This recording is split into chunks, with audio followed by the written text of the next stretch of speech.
नमस्कार दोस्तों, स्वागत है आप सभी का निष्काम एजुकेशन पर। अभी हम प्रयोगशाला परिचारक भर्ती 2023 की तैयारी कर रहे हैं, जिसमें हम रसायन विज्ञान पर आज 10 MCQ देखेंगे जो पदार्थ एवं उसके गुण से संबंधित होंगे। तो चलिए शुरू करते हैं, देखते हैं यहाँ पास पहला क्वेश्चन क्या दिया गया है। पहला क्वेश्चन है, द्रव्य के कणों के संबंध में कौन सा कथन सही नहीं है। तो कौन सा कथन सही नहीं है चुनना है आपको। ऑप्शन है आपका, द्रव्य के कणों के बीच रिक्त स्थान होता है, बिल्कुल सही कथन है। द्रव्य के कण निरंतर गतिशील होते हैं, यह भी कथन यहाँ पास सही है। और इसके अलावा द्रव्य के कण एक दूसरे को आकर्षित करते हैं, यह भी कथन सही है।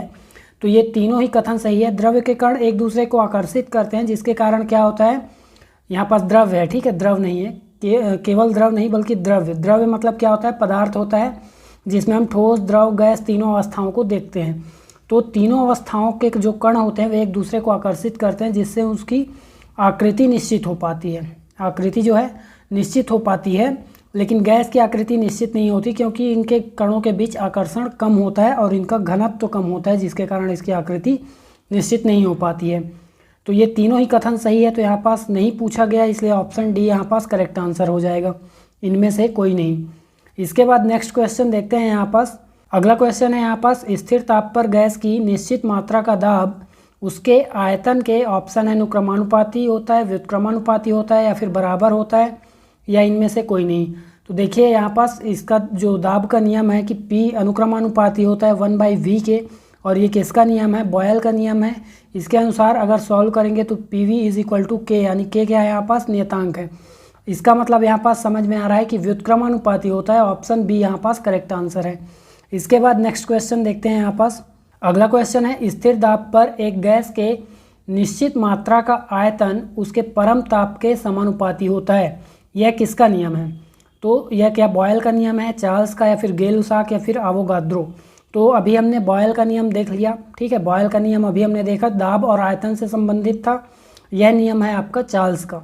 किसका नियम है, चार्ल्स का नियम है। इसके अनुसार V अनुक्रमानुपाती होता है परम ताप यानी T के, जिससे हम अगर सॉल्व करेंगे तो V/T = क्या मिल जाएगा हमको, K नियतांक मिल जाएगा। और यही क्या है यहाँ पास चार्ल्स का नियम है।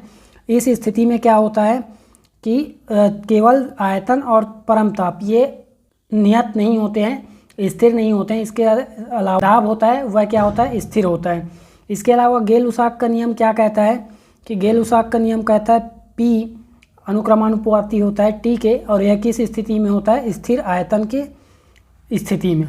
और इसके अलावा एवोगाद्रो का नियम क्या कहता है कि V अनुक्रमानुपाती होता है किसके, N के। N क्या है, पदार्थ की मात्रा यानी मोल के, ठीक है। तो पदार्थ की मात्रा के अनुक्रमानुपाती होता है, यह कथन है किसका, तो एवोगाद्रो का नियम है। यहाँ पास आपका ऑप्शन बी करेक्ट हो जाएगा। इसके बाद नेक्स्ट क्वेश्चन देखिए, आदर्श गैस का समीकरण चुनिए। तो आदर्श गैस क्या होता है, जो बॉयल जो क्या करता है, वह गैस जो बॉयल के नियम का पालन करता है, चार्ल्स के नियम का पालन करता है, एवोगाद्रो के नियम का पालन करता है। इन गैसों को क्या बोलते हैं, आदर्श गैस। और उनके लिए एक समीकरण निर्धारित होती है इन तीनों के नियमों को जोड़ने से प्राप्त होता है, उसे हम कहते हैं आदर्श गैस समीकरण। और यह समीकरण प्राप्त होता है, देखिए जोड़ेंगे तो क्या मिलेगा हमको, V अनुक्रमानुपाती होगा N और T के, जबकि व्युत्क्रमानुपाती होगा P यानी दाब के। तो अभी हमने देखा कि दाब जो है आयतन का व्युत्क्रमानुपाती है, तो आयतन भी दाब का व्युत्क्रमानुपाती होगा। इसको सॉल्व करेंगे तो V = क्या मिलेगा, R, जो कि क्या है, सार्वत्रिक गैस नियतांक है N T, और इस तरफ आपको मिलेगा P। तो PV = nRT यहाँ पास करेक्ट आंसर हो जाएगा, ऑप्शन सी। इसके बाद नेक्स्ट क्वेश्चन देखिए। क्वेश्चन है, ठोस से द्रव अवस्था में परिवर्तन की घटना क्या कहलाती है। तो क्या वाष्पीकरण कहलाती है, गलन कहलाती है, ऊर्ध्वपातन कहलाती है, या फिर ऊर्ध्वपातन उत्क्रमण कहलाती है। तो देखिए, ठोस से द्रव अवस्था में जब परिवर्तन होता है तो उसको हम बोलते हैं गलन, ऑप्शन बी यहाँ पास करेक्ट आंसर हो जाएगा। और वाष्पीकरण किसे बोलेंगे, तो द्रव से गैस में परिवर्तन होने की घटना कहलाती है वाष्पीकरण। जबकि ऊर्ध्वपातन क्या होता है, तो ठोस से सीधे गैस में परिवर्तित हो जाना, ठोस से गैस में परिवर्तित होना ऊर्ध्वपातन कहलाएगा।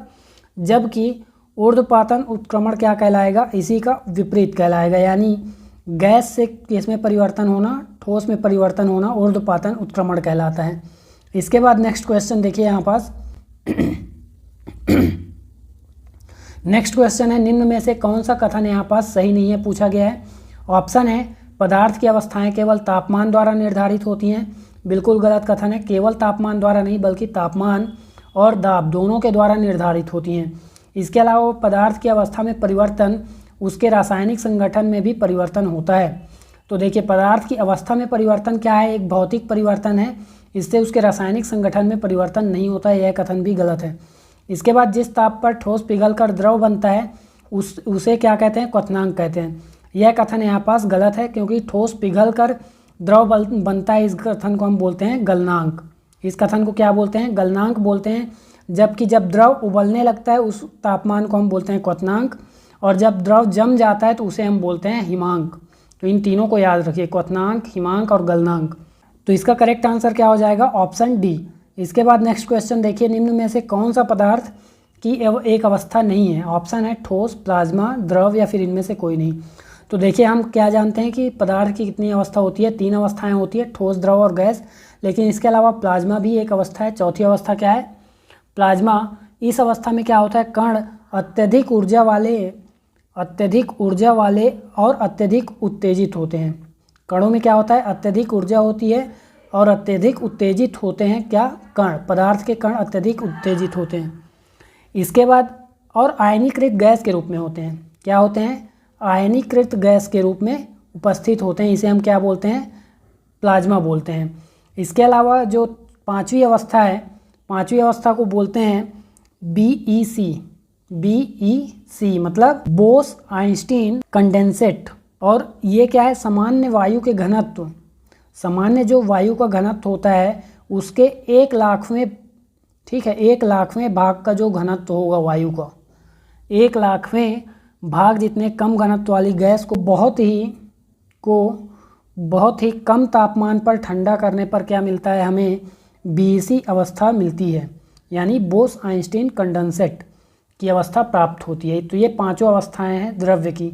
इसके बाद नेक्स्ट क्वेश्चन है, कार्बनिक पदार्थ किसके अंतर्गत आते हैं। ऑप्शन है समांगी मिश्रण, विषमांगी मिश्रण, यौगिक या फिर तत्व।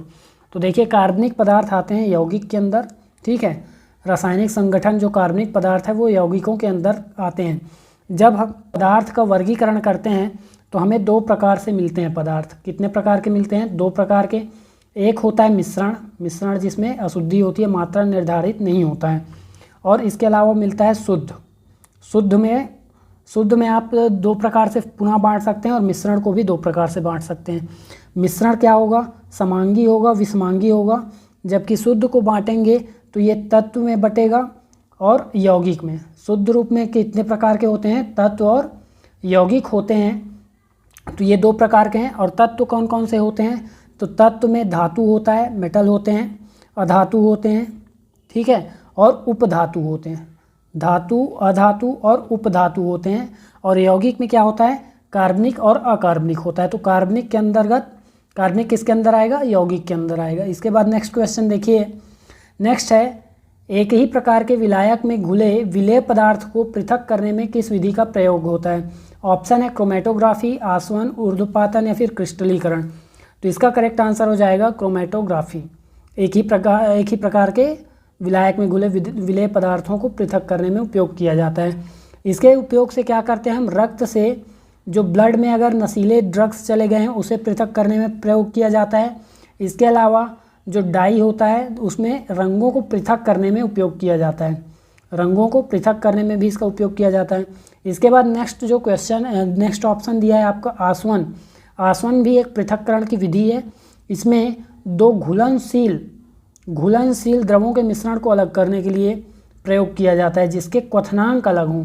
देखिए जब 2 द्रव आपस में घुलनशील होंगे तो उनको अलग करने के लिए हम क्या करेंगे, उन्हें गर्म करेंगे ताकि कम क्वथनांक वाला जो द्रव है वह उबलकर भाप बनकर निकल जाएगा, जबकि अधिक क्वथनांक वाला द्रव हमें प्राप्त हो जाएगा। इसके बाद जो नेक्स्ट है ऊर्ध्वपातन। ऊर्ध्वपातन क्या है, तो इसमें हम क्या करते हैं, अभी हमने देखा कि ठोस से सीधे गैस में परिवर्तित होता है। ऐसा विलयन जिसका ऊर्ध्वपातन हो सके, ऐसा विलयन जिसका ऊर्ध्वपातन संभव हो, तो या तो विलयन में क्या होना चाहिए, एक पदार्थ ऐसा हो जिसका ऊर्ध्वपातन हो, दूसरा ऐसा हो जिसका ऊर्ध्वपातन ना हो, तो ऐसे विलयन के घटकों को अलग करने के लिए ऊर्ध्वपातन का प्रयोग होता है। इसके अलावा क्रिस्टलीकरण, इसमें ठोस पदार्थ को शुद्ध करने के लिए प्रयोग किया जाता है। और इसके द्वारा क्या करते हैं, अशुद्ध विलयन से हम क्या प्राप्त करते हैं, फिटकरी प्राप्त करते हैं। अशुद्ध नमूने से फिटकरी प्राप्त करते हैं इसी के द्वारा। इसके बाद लास्ट क्वेश्चन है यहाँ पास, पायस एक कोलाइड है किसका, द्रव में गैस का, द्रव में द्रव का, गैस में द्रव का, या फिर ठोस में द्रव का। तो सबसे पहले तो आप जानिए कोलाइड क्या है। कोलाइड क्या है, एक तो ये विषमांगी मिश्रण है, विषमांगी मिश्रण है जो कि क्या करता है, कण के विलयन, यानी जो पदार्थ इसमें मिश्रित है, ठीक है, विलायक में मिश्रित कण, विलायक में मिश्रित कण क्या करते हैं, विलायक की भांति व्यवहार करते हैं। तो ऐसे विषमांगी मिश्रण को हम बोलते हैं कोलाइड। और पायस, पायस क्या है, द्रव में द्रव का कोलाइड है और इसका उदाहरण है दूध। दूध क्या है, द्रव में द्रव का पायस है।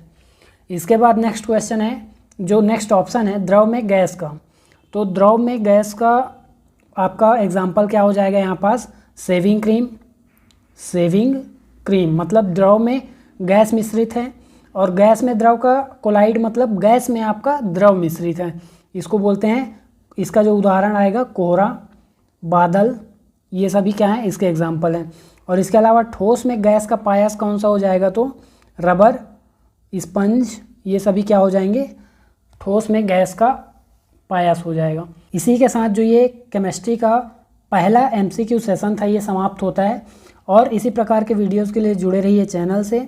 और PDF चाहिए तो आप हमारे टेलीग्राम चैनल से ज्वाइन हो सकते हैं। टेलीग्राम चैनल का लिंक डिस्क्रिप्शन में दिया गया है। मिलते हैं अगली वीडियो में।